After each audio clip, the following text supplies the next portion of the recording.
wojskowe, wsłuchaj się w słowa pieśni o małym rycerzu.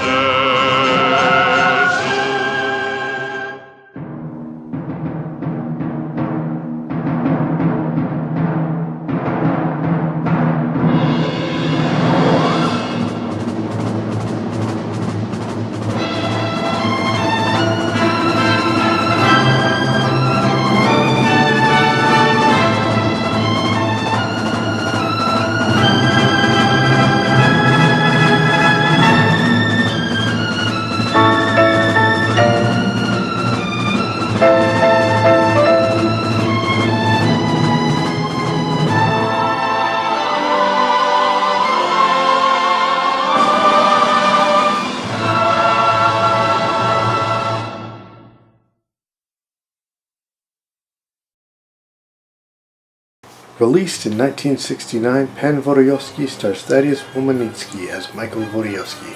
His fiancée killed, Michael retires from military service as well as his duties as a noble, and chooses a life of solitude at a monastery. But all is not well in the Polish-Lithuanian Commonwealth. The Ottoman Empire is seeking to expand their borders, and to make things worse, the King of Poland has absconded, and an election for a new king is soon to take place, with one of Michael's old enemies gaining support to become the new king. Knowing the military needs a strong leader, as well as his vote to keep a traitor off the throne, Michael's friends, Andrzej Zagloba, played here by Mieczysław Pawlowski, and Ketling of Elgin, played by Jan Nowicki, hatch a plan to force Michael back into service. Zagloba goes to visit Michael in the monastery and tells him that Ketling has fallen deathly ill. Not wasting any time and fearing for his friend, Michael and Zagloba leave the monastery and head for Ketling's home. Upon learning the truth about Ketling, Michael is initially upset, but a visit from Hetman Sobieski and Zagloba explaining that his friends tricked him out of love, Michael quickly forgives them. Ketling goes off under orders as Michael and Zagloba stay back and await orders of their own. While coming back from a tavern one night, the two come across a group of travelers who open fire upon them. On inspection, they discover that among the travelers are Michael's sister, Makowiska.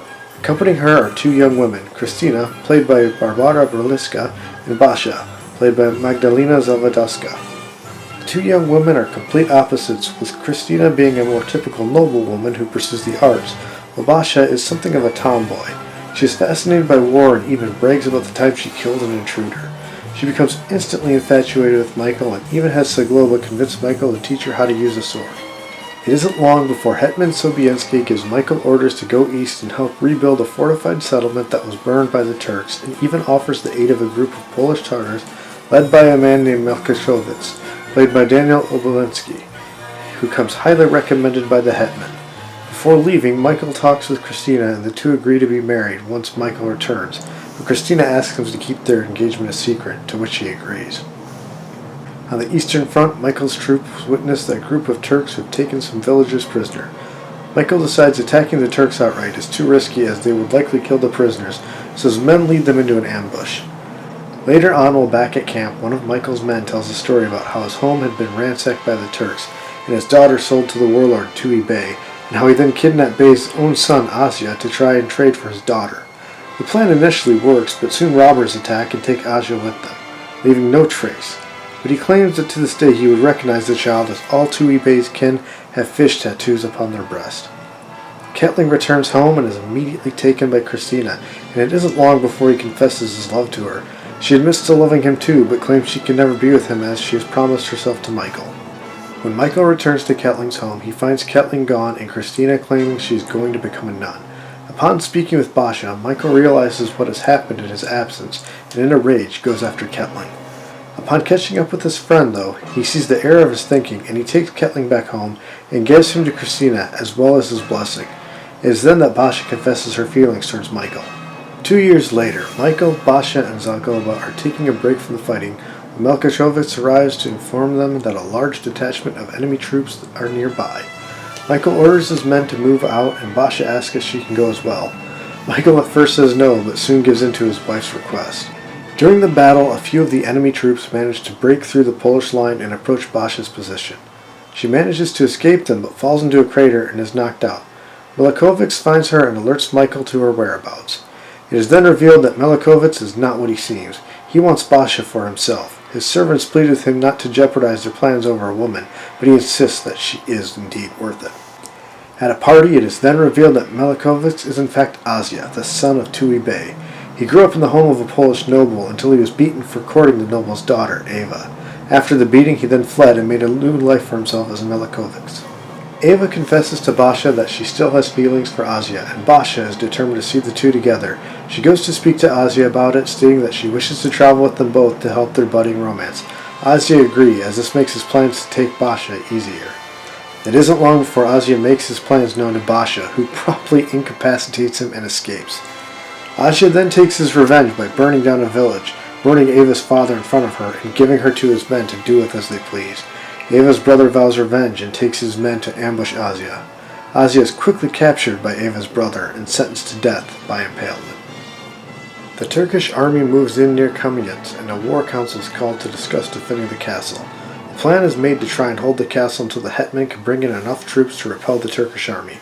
Michael devises a plan to defend the castle, but warns that the lower portion of the fortress will likely only hold the first wave of the enemy soldiers, and that the chances of defending the upper castle are small. The battle goes as Michael predicted, with the lower castle being destroyed after just one assault, and though the Polish army is able to hold their ground against the Turkish forces, it's eventually decided that they can't hold out much longer, and the Lord gives the order to abandon the castle. Once the Polish soldiers have evacuated the castle, Michael gives Ketling one last order, to blow up a gunpowder cache within the castle, reducing the castle to rubble and robbing the Turkish army of their spoils. Ketling does as he is asked, and Kamenets is destroyed, along with Ketling and Michael inside, sacrificing their own lives for the good of the Commonwealth. 1 year later, the Polish hussars valiantly charge into battle to drive the Ottoman Empire from their borders. A rather upbeat, yet still very somber ending to the film. Pan Wolodyjowski is one of those films that's hard to describe in more words than just, I love this flick. But it's also the sort of film that doesn't need much more than that, because I truly do love this flick. Everything about it is so spot on. The sets, the costumes, the acting. Jerzy Hoffman is the perfect actor to play the Little Knight. He has this commanding presence about him.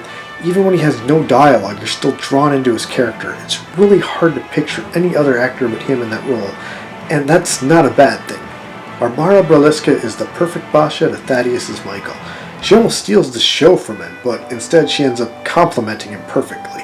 She's so bubbly and happy, yet is still believable in the scenes where she has to put up a fight, and I like how she isn't the typical damsel in distress that a story from this era would have. Mieczysław Pawlowski is great as Zagloba and provides much of the film's humor, from his wit to his drinking and right down to his facial expressions. That look on his face when he enters Ketling's home to see Michael and Ketling each embracing their future wives is hilarious to say the least. Zagloba is a hard character to convey.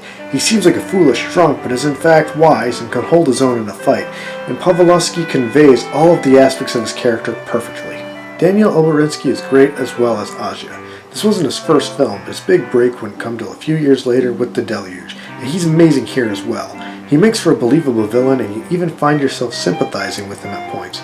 His execution is one of the most brutal and uncomfortable scenes in cinema. Most of it's done from a first-person perspective, so you don't see that much, but you can feel Azia's terror, and the look on his face as he's being impaled really makes you feel bad for him. That's not to say that his character doesn't deserve it, he very much does, but you learn so much about him that he comes off as almost as well-liked as the heroes of the story. The film's score was composed by Andrzej Markowski, and it fits the film well enough. For the most part, it's exactly what you'd think a score from this era for a film of this caliber would be like. There's a great 3-disc set of all 3 film soundtracks that I have, but tracking it down commands a pretty high price. It makes obtaining a copy not ideal.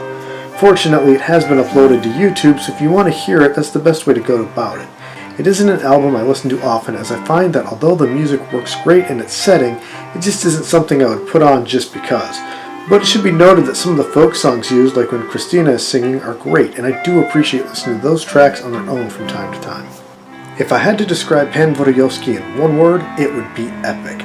That word can be applied to all the films in the trilogy, but it really does fit, and despite being the 3rd installment of the trilogy, being filmed first doesn't hurt it at all. The opening can be a little bit confusing to get into without full knowledge of the events of the Deluge, but everything happens so fast, you're quickly drawn into the film's world. The end has sort of the same effect, but everything in between is top-notch, and there's so many memorable scenes. Something about that shot of Michael and Christina riding the sleigh through the snow that I've always just loved. The film is old. I mean, it came out in 1969, and parts of it may come off as a bit dated to modern audiences, but I don't feel as if it truly hurts the film any. Some view it as the low point of the three films, and although I wouldn't fully agree with that, I think it says something about a franchise when the so-called low point is still a masterpiece in its own right. And with this being the shortest film of the three, clocking in at just under 3 hours, I'd say if you want to get into Polish cinema, this is a great starting point, at the end of one of the most influential trilogies in Central European history.